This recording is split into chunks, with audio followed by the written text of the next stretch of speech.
একটা বিষয় বলেন যে সরকারের সমালোচনা আপনারা করছেন, সরকারের ভিতরে আপনাদের বলা হচ্ছে যে আপনাদের যে প্রধান উনি সরকারে ছিলেন এবং আরও দুইজন যারা আছেন তারাও সমালোচনা এরকম, তারাও আপনাদেরই লোক, এবং এমন অভিযোগও আছে যে সরকারের কাছ থেকে আপনারা সব ধরনের সুবিধা নিচ্ছেন, সব কিছু সরকার আপনাদের ব্যাকিং দিচ্ছে, আবার সরকারের সমালোচনা করছেন যে নির্বাচন কমিশন আপনাদের পক্ষে না, মানে শাপলা প্রতীক দিলেই আপনাদের পক্ষে আসবে। এক। 2 নম্বর প্রশ্ন, আজকে একটা খুব গুরুত্বপূর্ণ নিউজ, যেটা হলো একেবারে আজকে একটা এসছে যে পুরনো কায়দায় 2টি টেলিভিশন দেওয়া হয়েছে, যার একটি পেয়েছেন আপনি। ধন্যবাদ। তাহলে নতুন কি, মানে যখন আপনাদের সুবিধা হয় আপনাদের পক্ষে আসে সব কিছু সরকার ভালো করছে, যেগুলো আপনাদের বিপক্ষে যায় সেগুলো সরকার খারাপ করছে। ধন্যবাদ। তাহলে যেহেতু ব্যক্তিগত বিষয় আসলো, 2টা বিষয়, একটা শাপলা না দিলেই আগে শেষেরটা দিয়ে শুরু করি। আচ্ছা, তো আপনি যেহেতু বললেন, আপনি আমার দীর্ঘদিনের গণমাধ্যমের সহকর্মী। আমি গত 9 বছর, এর আগে 9 বছর সাংবাদিকতা করছি, এবং আমরা বিভিন্ন ফেসিবাদী আমলেও আমরা অনেক চড়াই উতরাই পেরিয়েই সাংবাদিকতা আমাদের করতে হয়েছে। আমাদের বাধ্যবাধকতার জায়গা ছিল, লিমিটেশন ছিল। আপনি দেখেন, মানে পুরনো কায়দা তো আমি এটাকে কীভাবে আপনি মনে করেন, প্রথম কথা হচ্ছে যে টেলিভিশন চ্যানেলটা, একটা টেলিভিশন, আপনি গণমাধ্যম কর্মী হিসেবেও জানেন, একটা টেলিভিশন চ্যানেল কোনো ব্যক্তির হয় না।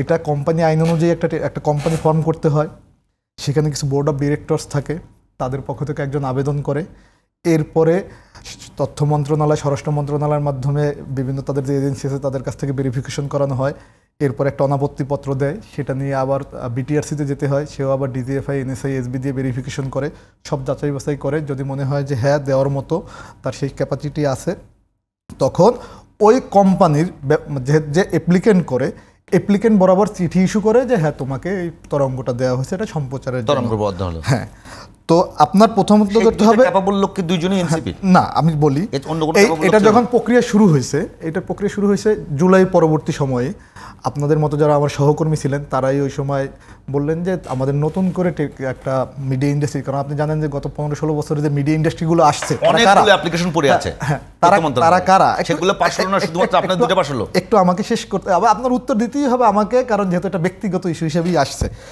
ওই সময় গণমাধ্যম কর্মীরাও বললেন যে হলো আমাদের, যেহেতু আগের টেলিভিশন লাইসেন্সগুলো দিয়েছিল বড় বড় অলিগার্কদের, এবং এটা কারা আপনারা জানেন, তো তখন ওই সময় আমি তখন সাংবাদিকতা করি, সেই সময় আমাদের কার্যক্রম শুরু হয়। সেখানে আমরা একটা টেলিভিশন চ্যানেলে আমাদের যারা বোর্ড অফ ডিরেক্টর আছে, এবং এটা শুধু এনসিপির কেন আছে, আমাদের বোর্ডে কিন্তু একেএম গোলাম হাসনাইন সোহান ভাই আছেন, উনি সৌদি আরব বিএনপির সভাপতি, এবং ওনার বাবা হাফিজুর রহমান সাহেব বগুড়া সদর আসন থেকে দুইবারের এমপি বিএনপির পক্ষ থেকে। হ্যাঁ, বিএনপি এবং এনসিপি ভাগ করে নিলেন এখন না, এখানে ভাগ কেন আসবে, এবং এখানে কিন্তু চ্যানেলটা আমি আবার বলছি ব্যক্তি না, চ্যানেলটা কোম্পানিকে দিচ্ছে, এবং এখানে ইনভেস্টর আছে। এখন একজন সাংবাদিকের পক্ষে তো আর একটা বিশাল টেলিভিশন চালানো তার সম্ভব না, তার অবশ্যই ইনভেস্টর নিতে হবে।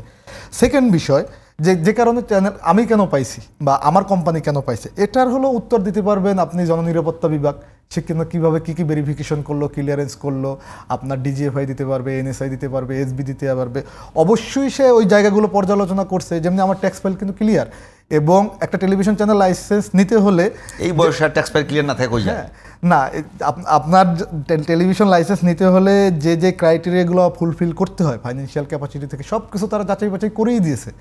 এবং পুরাতন বন্দোবস্ত যেটা বললেন, দেখেন এটা কিন্তু একটা নতুনত্ব, কারণ বাংলাদেশে আগে টেলিভিশন লাইসেন্সগুলো কে পেয়েছে, বড় বড় শিল্পপতিরা, এবং তারা গণমাধ্যমকে টুলস হিসেবে ব্যবহার করছে, তাদের ব্যবসায়িক টুলস হিসেবে, সরি টু সে, এবং এটা আমরা ফেসিবাদী আমলে দেখি সরকার যেভাবে বলছে ওইভাবে পাইছে। হ্যাঁ, সাংবাদিকরাও পেয়েছে যারা আওয়ামী লীগের একেবারে আওয়ামী লীগের হয়ে তেলবাজি করে। কিন্তু আপনি দেখেন যে এইবারে কিন্তু প্রথম যে 2টো টেলিভিশনের লাইসেন্স আসছে সরাসরি হলো গণমাধ্যম কর্মীরা, এবং সম্ভবত গণমাধ্যম সংস্কার কমিশনে এভাবে সুপারিশ ছিল।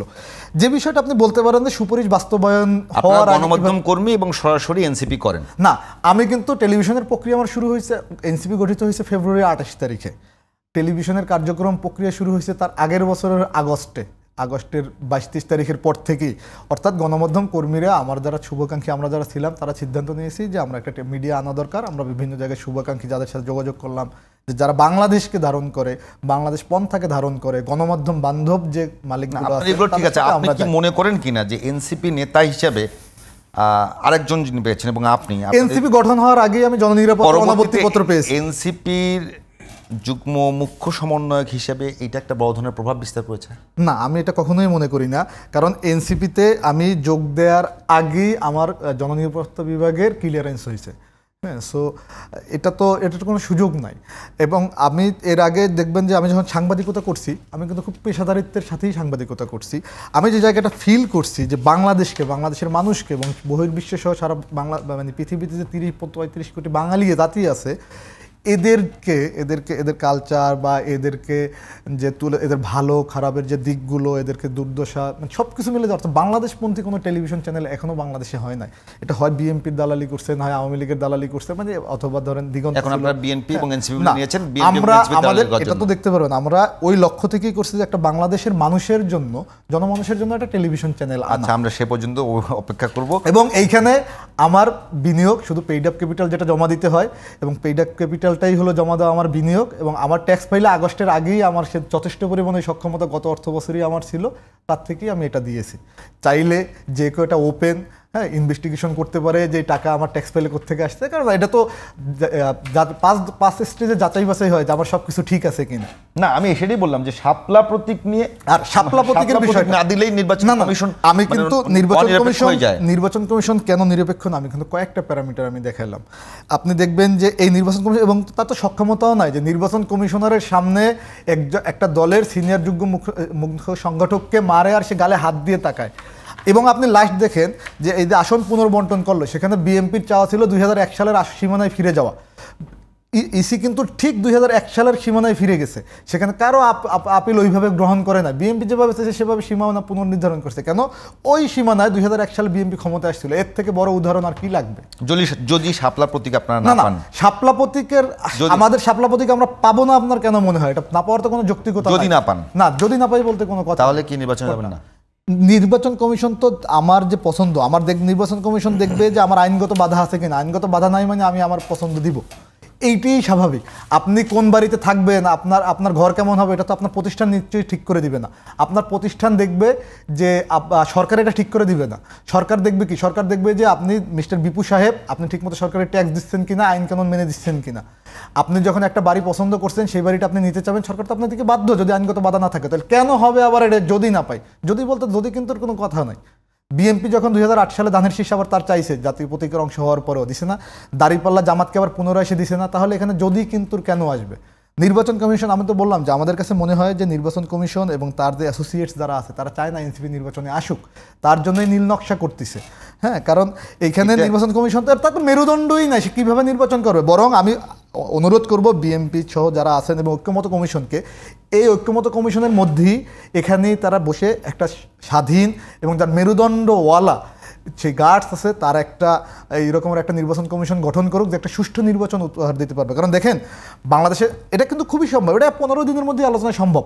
এবং বাংলাদেশে যদি সত্যিকার অর্থে যদি একটা সুন্দর নির্বাচন সামনে না উপহার দিতে পারে, বাংলাদেশ একটা গভীর সংকটে, আরও সংকটের দিকে যাবে। এবং এটার জন্য তো খুব বেশি দিন লাগবে না। কোন প্রক্রিয়া নতুন নির্বাচন কমিশন হবে সেটা ঐক্যমত কমিশন সিদ্ধান্ত নিয়েছে। পুলিশ কমিশন কিভাবে সিদ্ধান্ত নিয়েছে, দুইটা কমিশন গঠন করে ফেলুক এই 7-8 দিনের ভিতরেই, তাহলে তো হয়ে যায়।